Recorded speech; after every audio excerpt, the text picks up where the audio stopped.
बहिष्कार यांनी टाकलेला ह्यांच्या मागण्या काय काय आहेत ते आपण यांना विचारून घेऊया, यांच्याकडून जाणून घेऊया। तुमचं नाव सांगा। सुहास रामचंद्र धावणे। सुहास रामचंद्र धावणे।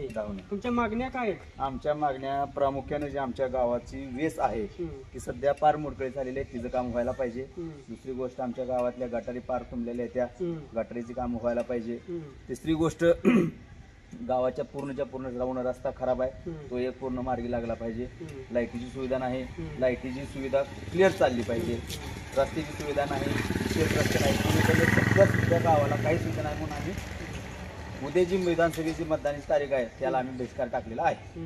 तुम्ही ह्याच्या अगोदर जी तुम्ही काय अगोदर गेलता का, म्हणजे मागण्यासाठी काय गेलो? मागण्यासाठी बऱ्याचदा गेलता, परंतु आमचं ती काही तिथं मागणीची पूर्तता झालेली नाही। तुमची दखल वगैरे तिथं घेतली जात नाही? दखल नुसतं घेतो म्हणते ती, परंतु पुढचे मार्गस्थाव लागत नाही पुढे। यांच्या एवढ्या समस्या आहेत मित्रांनो। आज बघा या लवकरात लवकर ह्यांच्या मागण्या पूर्ण व्हाव्या। ह्यांचा उद्याच्याला जे मतदान आहे तुळजापूर विधानसभेचं, त्यांनी या मतदानावर बहिष्कार टाकलाय। उद्या